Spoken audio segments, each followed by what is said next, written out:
Baddesley Clinton, a beautiful house in Warwickshire, known for a rich history and dark past, full of secrets and stories waiting to be told and retold. From ghosts to passageways to murders, this house really has it all.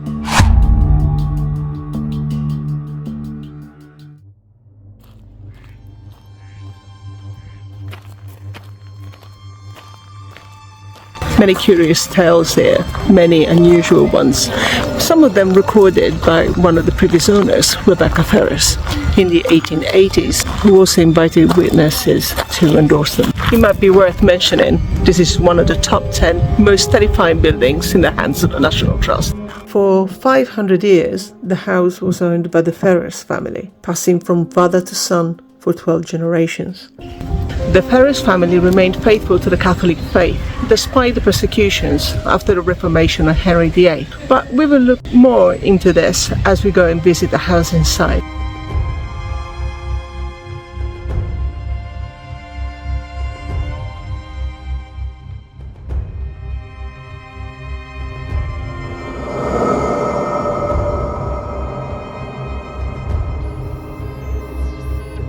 The original house was built here in 1459 by John Brougham, a lawyer and a treasurer of the Bank of England, but Edward and Henry Ferris built much of what we see today. That's it. She is the lady that used to record all the paranormal occurrences happening in the house, and she would have guests confirming those, so that people wouldn't think that she was crazy. Objects have been seen move, and people have been pushed.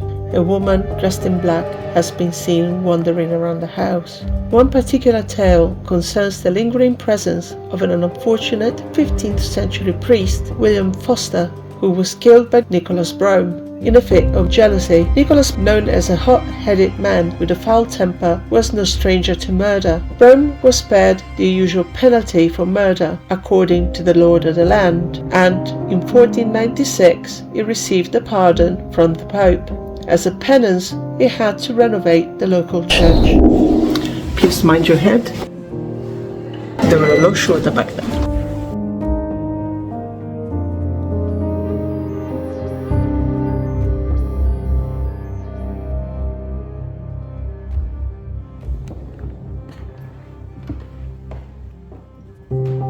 Henry Ferris was known as the antiquarian.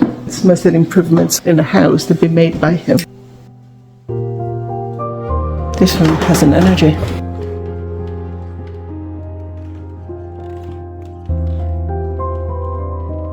It's the blue bedroom.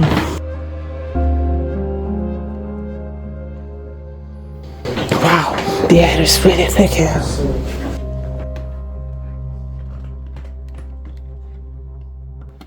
Henry leased the house occasionally, and this house was leased to Anne and Eleanor Vaux, which were fervent Catholics at the time, and they were implicated with the Gunpowder Plot. And Vaux is the one that had the priest holes installed in the house.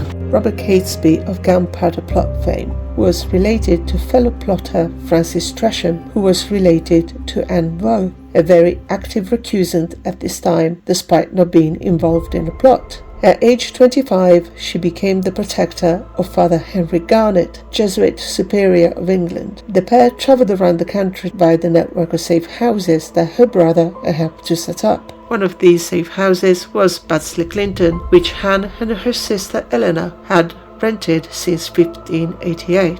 Baddesley was an ideal hiding place for Catholic priests, and took advantage by employing Nicholas Owen, chief designer and builder of hiding places in England. This is the priest built by Nicholas Owen. He put it in the medieval sewer. He backed off the sewer each end. He lifted the floor a bit and created a hiding space. And then 2 years, that was in 1589, and then in 1591, at the end of October, priest hunters came round the house. The Jesuit priest who was staying here, not living here, moving from house to house, had to hide down that priest hole. Right. Now in 1591, that archway wasn't there, that viewing panel wasn't there, that wasn't there. That viewing panel wasn't there. That was put in by Mr. Walker in 1940 to show people the priest hole. Before then, it would be covered by the tiles of the kitchen, running straight there because that wall wasn't there. And they had to get down on a rope behind that wall, down on a rope, right, down the toilet shaft into oh, the that's hole. nasty. And they hid down there for 4 hours, but they were never discovered because they were hiding underground. And if you look at this diagram, that white line Yes. is that wall. Okay. And they came through that door, and down in the toilet shaft where they would move that way.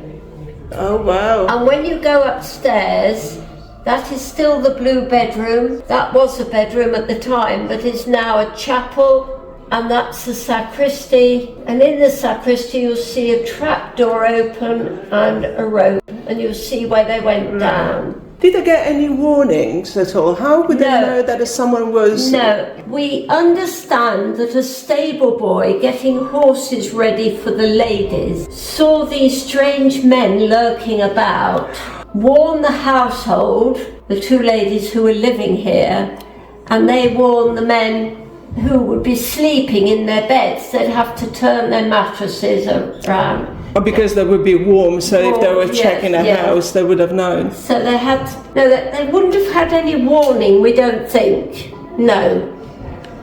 So they were surprised, but they hid down there and were not discovered. Excellent. That's brilliant history. Well, thank you very much. I really appreciate it. There is a blood stain that for a while was thought to belong to William Foster, killed by Nicholas Brome. But the library didn't exist at the time. Let's see what happened.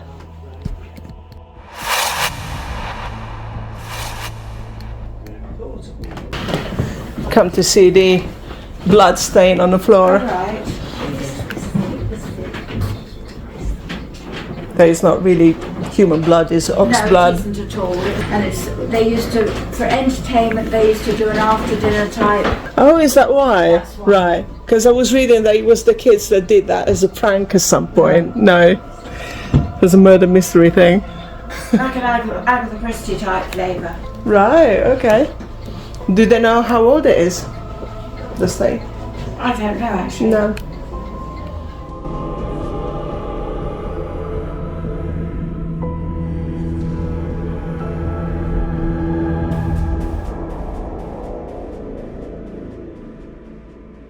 During Rebecca's Ferris times, the ghosts of priests were seen celebrating Mass in the dark, right here in the chapel.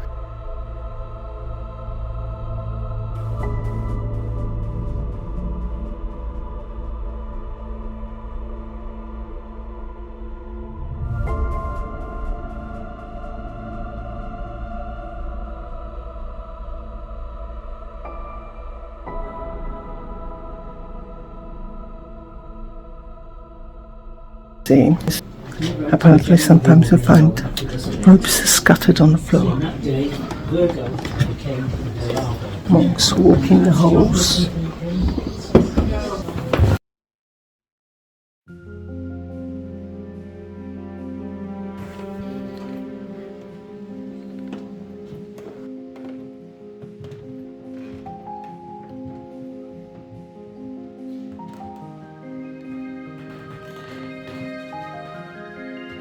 Doorknobs standing by themselves, lady dressed in black, walking through the halls and through the corridors, stuff that has been knocked off.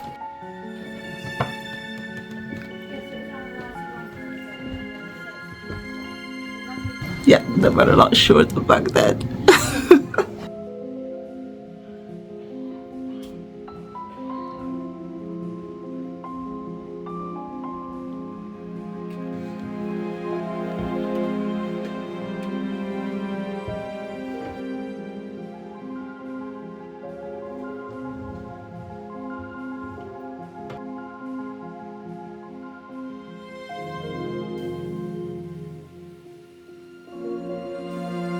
People who live near the manor have witnessed the figure of a tall man in medieval clothing walk right from the front door to St Michael's Church. Could this be Nicholas Brome? A few traces of Nicholas Brome remain in the manor house at Baddesley Clinton. It is here in St Michael's Church that we find the Nicholas Brome's attempt to make amends. It is a fascinating story in which repentant Nicholas went to elaborate lengths to save his soul. He founded the constructions of 2 towers in 2 churches, one of which is at a church in nearby Packwood, and the other one, which is here. They're called the Towers of Atonement. He did feel the need to be buried upright, where everyone entering the church would tread on his head. Why would he feel the need of being buried upright? And why was the original grave replaced by a marker stone under the doormat near the door?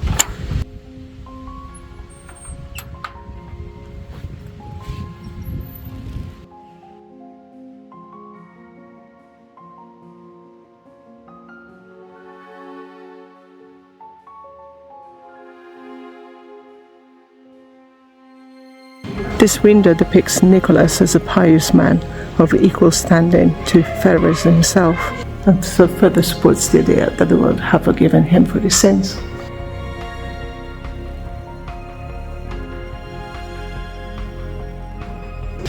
Well, I hope you enjoyed today's video, and if you did, please give us a thumb up, and I shall see you in the next one. Thank you for watching. Bye!